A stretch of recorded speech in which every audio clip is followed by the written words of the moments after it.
Louis.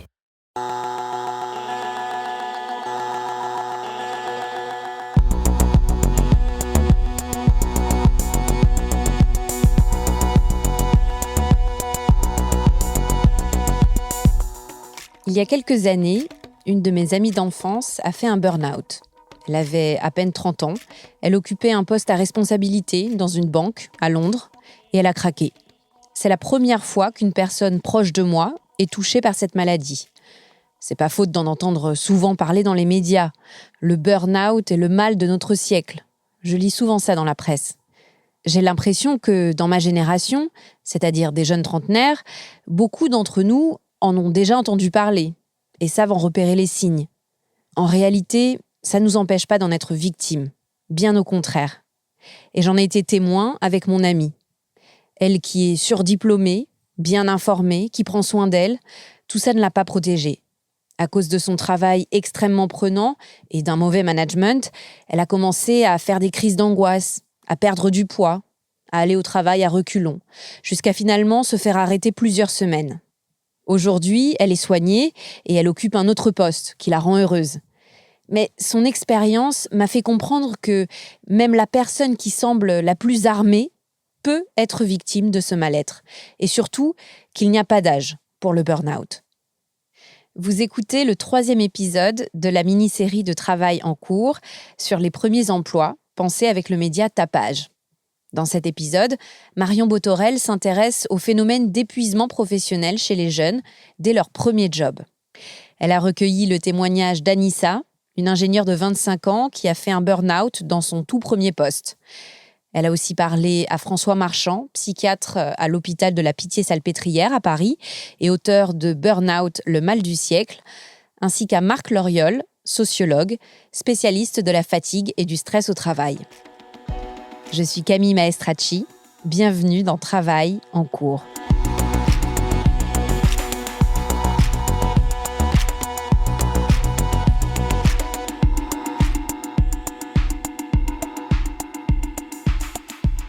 Quelle image est-ce que vous vous faites de quelqu'un en burn-out ? Pour moi, c'était disons un ou une quarantenaire tout juste promu et qui se fait dépasser par les exigences de ce nouveau poste. Il ou elle croule sous le travail, se démène pour tenir ses deadlines et finalement s'épuise. Le burn-out, c'était en tout cas pour moi un processus sur plusieurs années, voire même sur plusieurs décennies avant le craquage. Alors comment imaginer que ça puisse arriver lors d'un premier job, où on débarque normalement tout frais ? C'est pourtant ce qu'a vécu Anissa un peu plus d'1 an après son arrivée sur le marché du travail. Pour moi, ça a été assez difficile de me dire que j'étais si jeune et que j'étais censée avoir un burn-out. Et je pense que j'ai mis quand même plusieurs semaines, voire plusieurs mois, à vraiment accepter que c'était ça, en fait. Parce que pour moi, ça faisait partie de la faiblesse. Pourtant, franchement, je suis assez sensibilisée, personnellement, à tout ce qui est maladie mentale, etc. Je dirais jamais que quelqu'un qui a une dépression ne fait pas d'efforts ou quoi que ce soit, mais là, j'avais vraiment l'impression d'avoir fait un caprice, en fait. J'étais persuadée que c'est moi qui avais juste pas géré, que c'était moi qui avais craqué trop vite et que c'était pas du tout un problème de système ou quoi que ce soit, que c'était moi, en fait. Et il y a une certaine honte quelque part aussi, de pas avoir géré, d'avoir eu cette opportunité et puis d'avoir raté. On se dit, j'aurais pu faire une carrière super, quelque chose de super, et puis en fait, j'ai juste pas résisté au peu de pression qu'il y avait. Et donc, on minimise énormément, du coup, les conditions de travail, les conditions de management, tout ce qui peut contribuer, et on se dit que c'est uniquement personnel, quoi. En fait, pendant très longtemps, je l'ai juste dit à personne. Évidemment, mon copain était au courant parce qu'on habite ensemble, mais après, je l'avais pas dit à mes parents, en fait. Je sais même pas si finalement j'ai fini par leur dire exactement combien de temps j'avais été arrêtée ou ce qui s'était vraiment passé. Parce que j'avais honte, en fait. Anissa a 25 ans. Il y a 2 ans, après un master de mathématiques appliquées à la fac, elle décroche un premier job inespéré, comme ingénieure dans une grande entreprise de l'aéronautique. Tout allait donc bien. Mais très vite, elle est épuisée par ce rythme où tous ses collègues sont à 130% d'après elle. Et elle commence à se poser des questions sur son avenir à ce poste. À ce moment-là, on met un peu ça sur le compte de voilà, on travaille, c'est normal. Par contre, effectivement, j'ai commencé à avoir du stress, de la culpabilité aussi, parce que mine de rien, j'arrive, c'est mon premier emploi, c'est un peu l'emploi de rêve. Et en fait, déjà au bout de quelques mois, moins d'un an, je me pose déjà des questions sur qu'est-ce que je fais là, qu'est-ce que je devrais faire ensuite. Et on se dit, mais c'est pas possible, on t'offre le meilleur boulot de ta vie, et en fait, tu fais pas d'efforts, t'es pas heureuse dedans, tu fais pas d'efforts pour rentrer dans le moule, quoi. Dès son arrivée à ce poste, Anissa s'est retrouvée à assumer des responsabilités sur des sujets qu'elle ne maîtrise pas forcément. Mais malgré ses alertes auprès de sa hiérarchie, elle doit composer seule face aux échéances qui arrivent.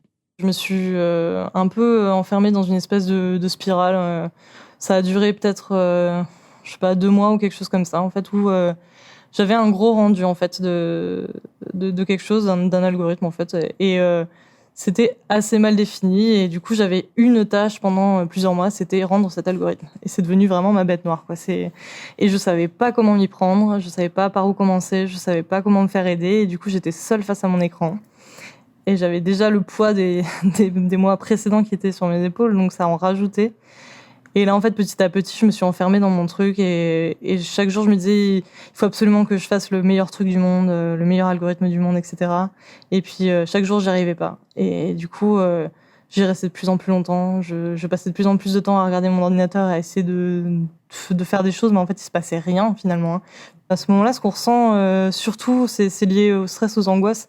C'est des choses que j'avais pas avant, en fait. Et c'est des angoisses qui vont être, moi, c'était surtout au moment d'aller au travail, en fait. Au moment de prendre le bus et d'arriver sur le site du travail, j'avais de plus en plus mal au ventre, en fait. J'étais vraiment angoissée, en fait, à l'idée d'y aller. Et puis après, juste quand je me baladais dans la rue et tout, j'avais qu'une angoisse, c'était de croiser un collègue ou quelqu'un du travail, en fait. Et une fois, j'ai fait une crise de panique dans un bus parce que j'ai vu quelqu'un et j'ai cru que c'était mon chef, en fait.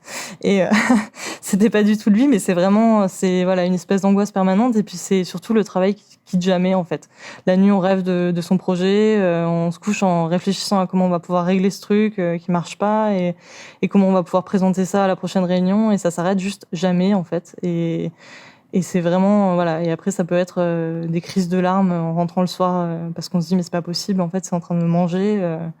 Et ça s'arrête pas. Et impossible de savoir quoi faire, quoi.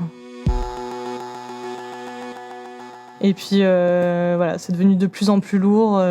J'avais l'impression de raconter un petit peu n'importe quoi aux réunions pour essayer de gagner du temps. Et je me disais toujours, voilà, il me reste 2 semaines. Là, c'est sûr, en 2 semaines, je vais faire ça. Et je faisais des plannings sur plannings, des listes sur listes, et des choses qui n'en finissaient plus. Et puis, ça devient de plus en plus lourd, de plus en plus anxiogène. On y passe de plus en plus de temps. Jusqu'au moment où il n'y a plus que ça. Et on s'arrête pas, en fait. Je mangeais de moins en moins. Je voyais de moins en moins mes collègues. Je devenais de plus en plus agréable. Et puis, un jour... voilà, je me rends compte que tous les jours, je pleure au travail. Et vraiment, tous les jours, je pleure devant mon ordinateur.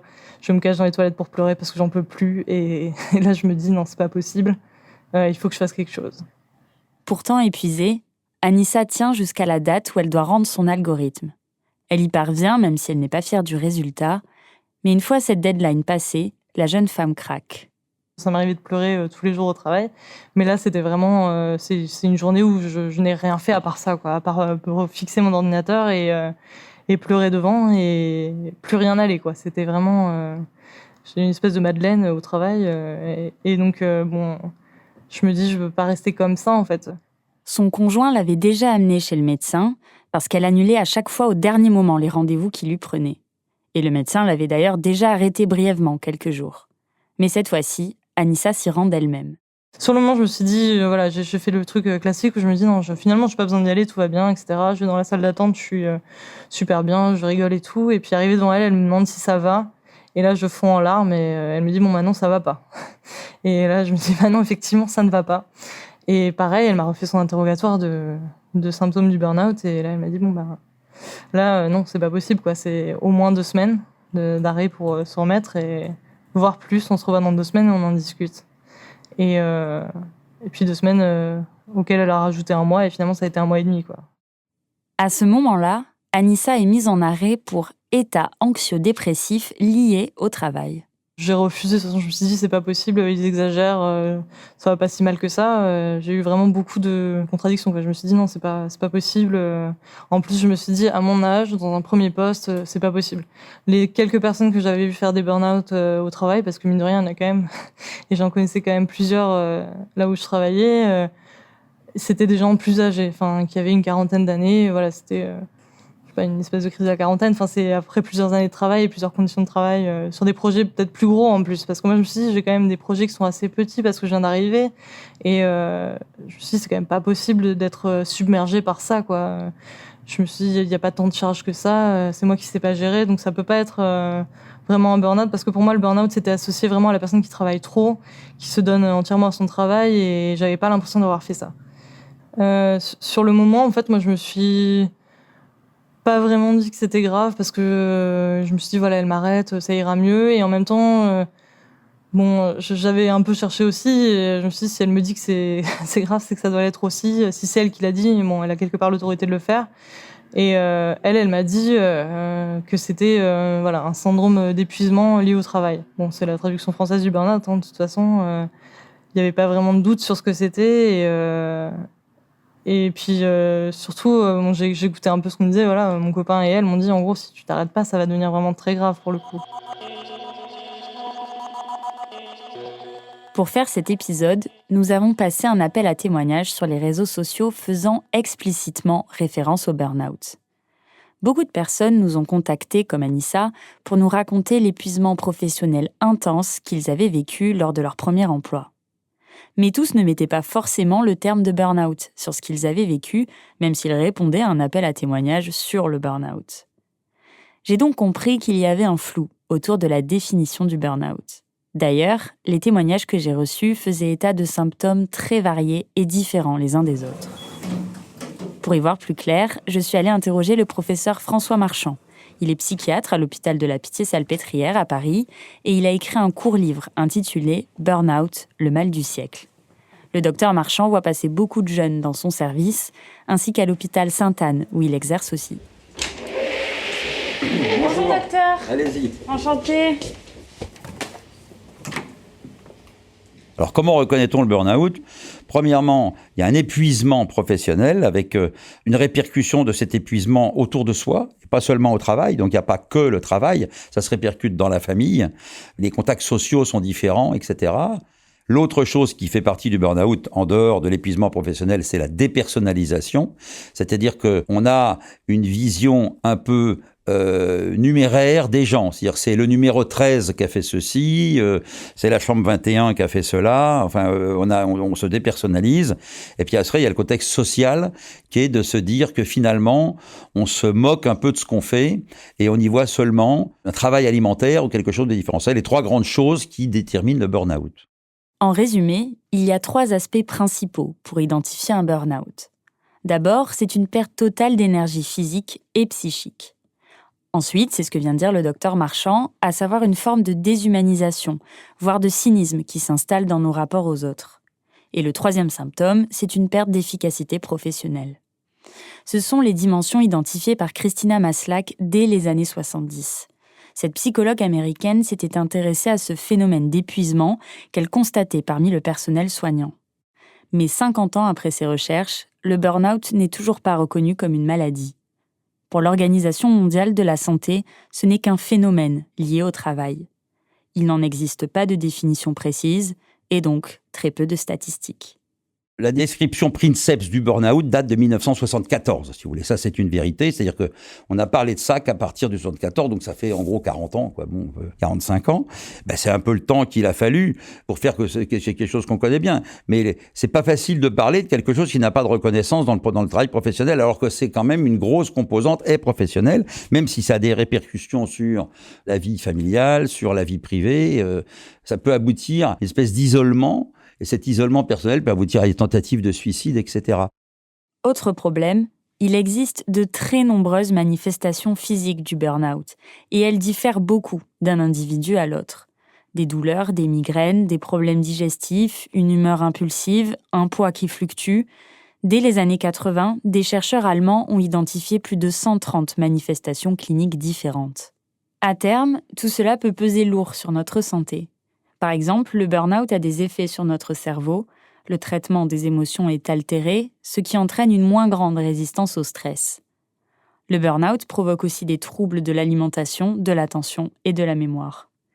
Parmi sa patientèle, le docteur Marchand identifie un autre symptôme clé.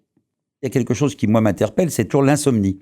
Je pense qu'il y a très souvent des insomnies dites psychophysiologiques, qui sont des insomnies qui surviennent avec des réveils la nuit. Les gens ont des éveils intra-sommeil.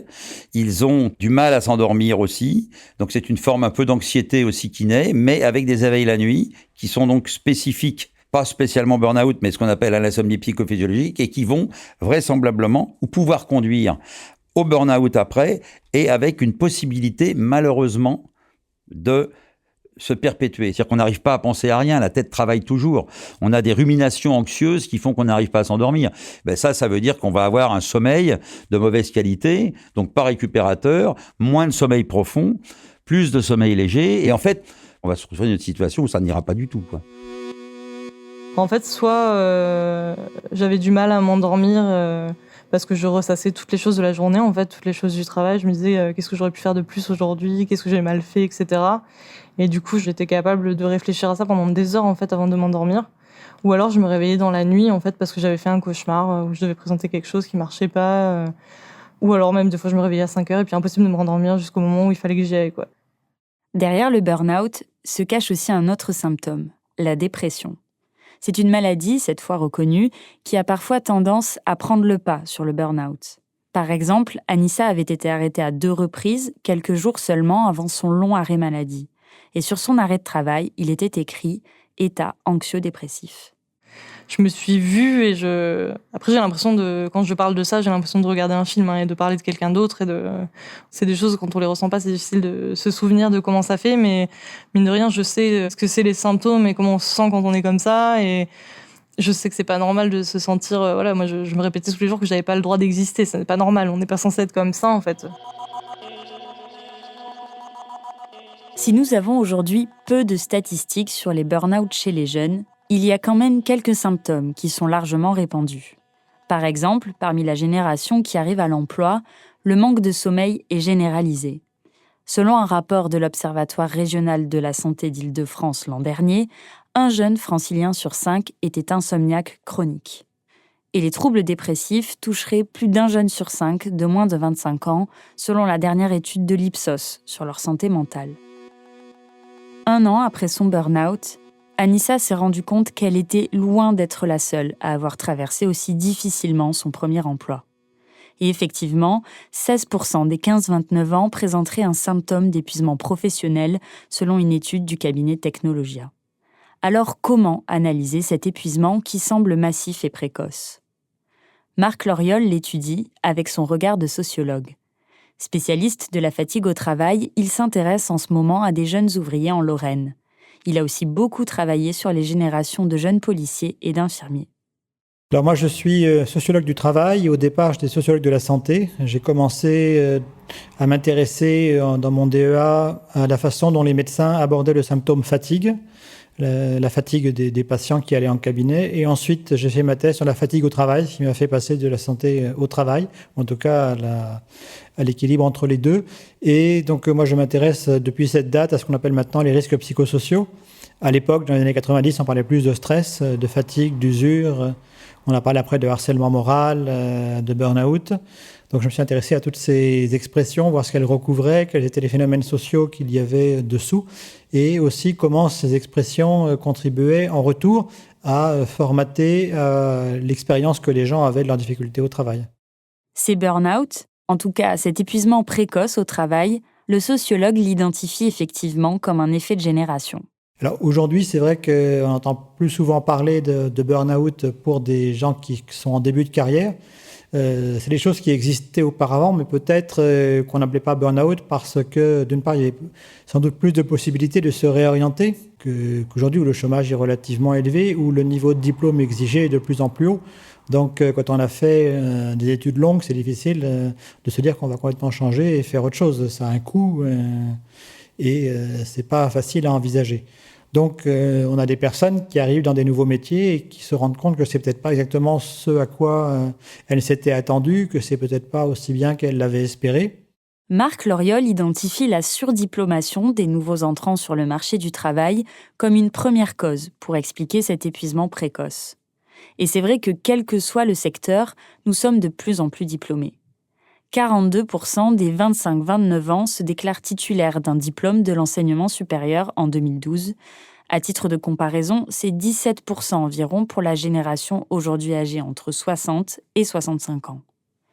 Des études plus longues, plus complexes et plus exigeantes, mais qui ne préparent pas bien aux réalités du monde professionnel. Il peut y avoir un décalage entre les attentes des jeunes vis-à-vis du marché du travail et la réalité de leur premier emploi. Oui, on cherche un retour sur investissement à la fois en termes, on peut dire matériels, de conditions de travail, d'avantages divers de salaire, mais aussi un retour, on peut dire, plus intellectuel, c'est-à-dire le fait de pouvoir utiliser les compétences et les connaissances que l'on a acquis dans ces études. Mais l'écart est parfois si important que ça ne peut que conduire à une grande désillusion. Il y a ce sentiment que le travail n'a pas beaucoup de sens, ou en tout cas le sentiment que les connaissances qu'on a acquises dans sa formation ne peuvent pas être utilisées à plein parce qu'on a des directives qui viennent de plus haut et qui limitent finalement ce que l'on peut faire.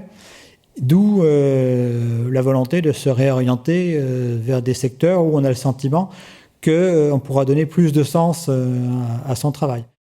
Le manque de sens, c'est le terme qui est constamment revenu dans tous les témoignages que j'ai reçus. Cette génération qui perd pied lors de son premier emploi cherche davantage de sens dans son travail. D'ailleurs, c'est exactement le cas d'Anissa. Elle analyse aujourd'hui son burn-out comme la somme de plusieurs choses. C'était certes un emploi qui ne lui plaisait pas énormément, dans une équipe où elle ne parvenait pas à s'intégrer, mais surtout, c'était un métier auquel elle ne trouvait pas suffisamment de sens. En fait, ce qui devenait difficile, c'est que j'arrivais au travail, je voyais les devis qu'on faisait pour des algorithmes sur des hélicoptères pour faire voler un hélicoptère, et puis je me disais, mais c'est ridicule, en fait, on est en train de mettre des millions d'euros sur ça, et puis en fait, y a des gens qui meurent de faim, il y a des gens qui ont besoin de sous, et puis moi, j'étais là, je me disais, mais qu'est-ce que je fous là, en fait? Puis au-delà de l'argent que eux ils y mettaient, je me disais, mais moi, en plus, ma personne, en fait, que j'ai pas autre chose à faire que ça dans la journée, plutôt que de rester là sur cet ordinateur idiot. C'est vraiment, je voyais pas l'intérêt, en fait. J'ai commencé à réfléchir, je me suis dit que j'allais reprendre des études parce que j'avais passé quelques entretiens pour des postes dans la boîte. Mais en fait, je me voyais plus nulle part dans cette entreprise, en fait. Ça avait pas vraiment de sens et donc du coup, j'avais pas envie d'être dans cette entreprise. Et je passais des entretiens pour des postes et sur le moment, je me disais, ça a l'air super chouette et tout. Puis après, je réfléchissais, je me disais, bof, non, ça me fait pas trop envie, en fait. Et donc finalement... Pendant le confinement, j'en ai profité pour réfléchir, voilà. Et puis j'ai fait je sais pas combien de tests sur le poste idéal pour moi, etc. Et en fait, à chaque fois, ça revenait vers les mêmes choses. C'était pas du tout ce que je faisais. C'était plutôt des choses dans le médical, dans le social, enfin des choses, voilà, pas du tout ce que je faisais, quoi. Et donc là, je me suis dit bon, je vais m'inscrire pour reprendre des études. Et donc j'ai posé vraiment ma démission. Là, c'était après avoir attendu 2 mois et on était déjà en juillet, donc j'ai posé ma démission. Et puis fin août, je suis partie. Voilà, et c'était le plus beau jour de ma vie, je crois. Clairement, moi, quand j'ai décidé de reprendre des études, j'ai pas décidé de reprendre n'importe quoi. Je me suis dit qu'il me fallait absolument quelque chose avec du sens, quoi. Ça me paraissait être un peu une évidence. Je me suis dit que j'allais le regretter si j'essayais pas. Donc, il fallait que je trouve un métier avec du sens et quelque chose où j'ai l'impression de servir à quelque chose. Anissa a réussi à réagir face à une situation professionnelle qui ne lui convenait plus. Elle est aujourd'hui inscrite en première année de médecine. Et parce qu'elle y trouve du sens, elle peut travailler de longues heures chaque jour sans pour autant y laisser sa santé. Mais la réalité du contexte économique fait que beaucoup d'entre nous se retrouvent coincés dans un travail qui ne les épanouit pas. Décrocher un emploi, a fortiori un emploi stable, est devenu de plus en plus compliqué. Et la perspective de ne pas en retrouver peut nous empêcher de quitter ce job ou d'entamer une reconversion. Mais ce qui caractérise peut-être ces nouvelles générations, c'est pas tant une question culturelle qu'une question d'expérience de l'entrée sur le marché du travail. C'est des générations qui, et même les générations qui les ont précédées depuis le milieu des années 80, des générations qui sont rentrées dans le marché du travail déjà précarisées, qui ont rarement, en tout cas pour beaucoup d'entre elles, commencé directement par un CDI stable dans une entreprise ou une administration dans lesquelles ils étaient relativement assurés de faire toute leur carrière. C'était devenu beaucoup moins fréquent.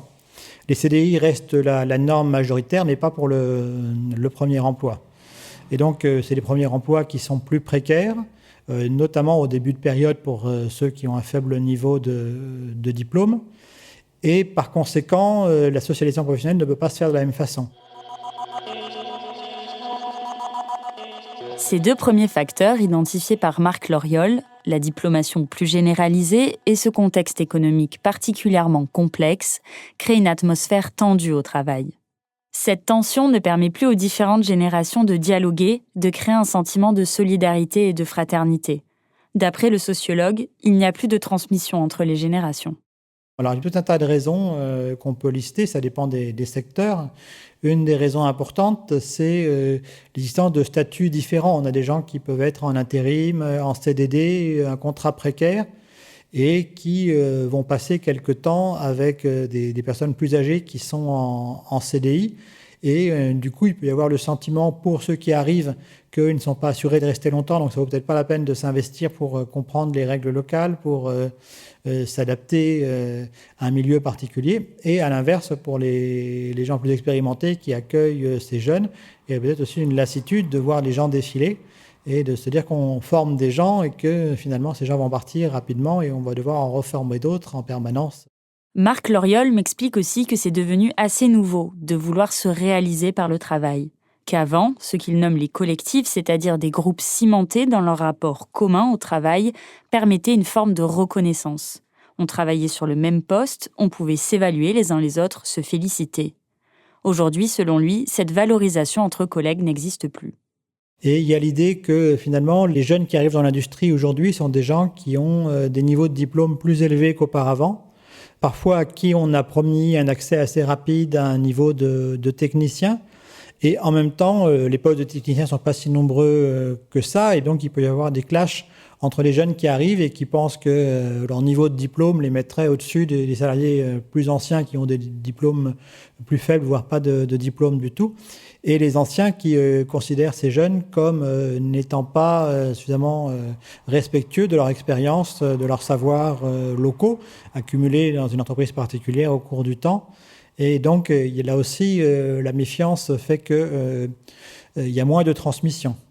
Donc, quand ces deux facteurs se combinent, la mobilité, la précarité et le turnover des jeunes et cette plus grande méfiance, parce qu'il y aurait une sorte de vision un peu différente entre les jeunes qui arrivent et qui ont été un peu plus formatés par des études de type scolaire ou universitaire et les anciens qui sont formés plus sur le terrain.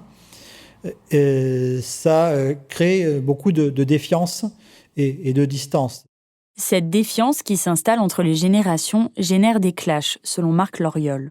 Les jeunes arrivant dans ce contexte ont donc du mal à s'intégrer et à se projeter sur le long terme dans les entreprises qu'ils rejoignent au tout début de leur vie professionnelle. Anissa aussi parle de cet isolement dans ses missions. Quand on vient juste d'arriver dans une entreprise sur des sujets techniques qu'on ne maîtrise pas forcément, une organisation qu'on ne maîtrise pas forcément, se retrouver seul face à un client ou même juste quelqu'un d'un autre département, ça peut être assez anxiogène, quoi. J'avais des gens qui me posaient des questions sur notre cœur de métier que je ne maîtrisais pas forcément. En fait, je venais d'arriver, donc ça, c'est de la pression tout le temps. Et du coup, en fait, je passais mon temps à essayer de rattraper un peu... C'était même pas du retard, parce qu'en fait, j'avais pas de retard, je venais d'arriver, mais à essayer de rattraper l'expérience que j'avais pas, quoi. Donc, voilà. Ce retard dont parle Anissa est symptomatique du défaut de formation des nouveaux arrivants, des juniors, qu'identifie Marc Loriol depuis plusieurs années. Il faut être efficace dès les premiers jours de son premier job, il n'y a plus de temps pour se former. Là aussi, c'est quelque chose d'assez nouveau selon le sociologue, et cela contribue à un épuisement précoce des jeunes employés. Il estime d'ailleurs que les jeunes les plus à risque face au burn-out sont ceux qui, dès la sortie de leurs études, étaient les plus volontaires pour faire leurs preuves. D'après Marc Loriol, ils ne sont pas aidés par les techniques de management et s'isolent rapidement.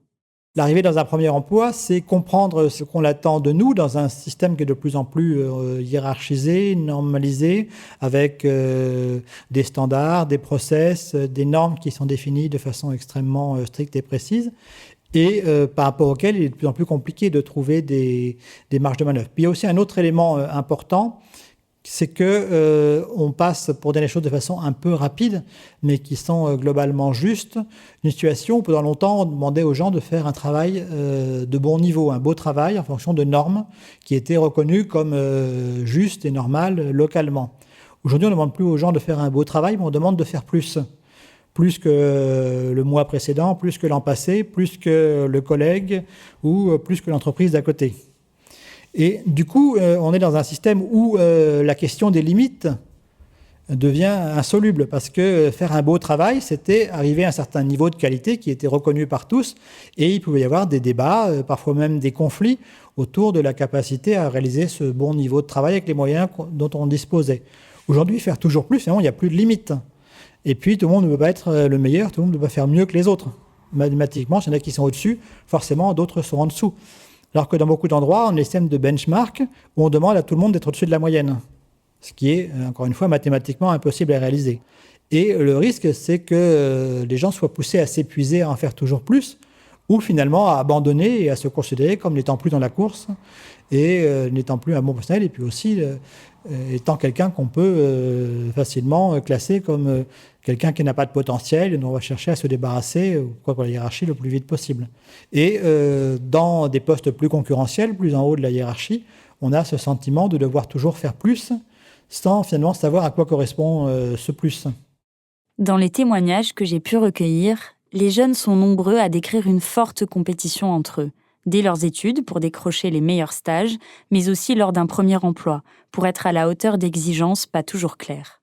Quand on a plus de difficultés à démontrer qu'on a fait un travail réussi et de qualité, quand c'est plus compliqué de savoir ce que ça veut dire avoir bien fait son travail, la solution, ou une des solutions, c'est pas la seule, mais ça peut être aussi de montrer qu'on est prêt à s'engager très fortement. Et dans les métiers du management et de l'encadrement, ça veut dire rester plus tard, étendre ses journées de travail ou être disponible pendant ses congés pour répondre à ses mails ou à différentes demandes ou à des coups de téléphone. Donc du coup, on en vient à penser que si on ne démontre pas qu'on est entièrement disponible, qu'on est prêt à rester de plus en plus longtemps, on sera plus considéré comme quelqu'un qui a de la valeur. Avec ce toujours plus, au bout d'un moment, il y a un risque d'épuisement, de décompensation ou de désillusion. Le risque de désillusion peut être aussi lié au fait que finalement, on a le sentiment de beaucoup donner et de ne pas avoir de retour. On ne peut plus se réassurer vis-à-vis des autres du fait que l'on fait un bon travail, donc on a le sentiment qu'on finalement on n'est plus un bon professionnel. Donc c'est la dernière phase, on a l'impression qu'on n'est pas à la hauteur, qu'on a mal choisi son métier, qu'on n'est pas dans le bon secteur. Et donc on tombe rapidement dans la dévalorisation de soi et la dépression professionnelle.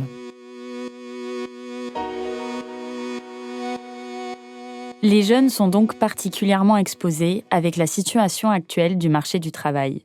C'est bien pour ça qu'il faut être particulièrement vigilant dès qu'apparaissent les premiers symptômes, l'insomnie et les troubles dépressifs à première vue. Si tel est votre cas, vous n'êtes pas seul. Des solutions existent, la première étant d'en parler, à vos proches, mais aussi à vos collègues. En parlant, vous vous rendrez peut-être compte que c'est un problème systémique dans votre entreprise. Les syndicats, voire les représentants du Conseil économique et social, et même la direction des ressources humaines peuvent aussi vous aider. Mais ce pas est évidemment encore difficile à franchir. Et il le sera tant que le burn-out ne sera pas reconnu comme une maladie professionnelle. C'est l'objectif d'ici quelques années du docteur Marchand et de ses collègues. Encore une fois, quoi qu'il en soit, parlez-en. Des associations peuvent vous recommander des professionnels, des praticiens spécialisés sont formés pour vous écouter. Il n'y a pas d'âge pour faire un burn-out. Vous venez d'écouter Travail en cours. Si vous voulez nous raconter une histoire à propos de votre travail, vous pouvez nous écrire à hello@louismedia.com. Cet épisode a été tourné et écrit par Marion Botorel. Louise Emerlet est chargée de production. Cyril Marchand était au montage et à la réalisation. La musique est de Jean Thévenin et le mix a été fait par Olivier Baudin. Marion Girard est responsable de production et Maureen Wilson, responsable éditoriale. Mélissa Bounois est à la direction des productions et Charlotte Pudlowski à la direction éditoriale. Vous pouvez nous retrouver là où vous avez l'habitude d'écouter vos podcasts, Deezer, iTunes, Spotify, SoundCloud. Vous pouvez aussi nous laisser des commentaires et des étoiles. Et si l'épisode vous a plu, n'hésitez pas à en parler autour de vous. Et si vous aimez ce podcast, découvrez les autres podcasts de Louis, Émotion, le Book Club, injustice, passage. À bientôt.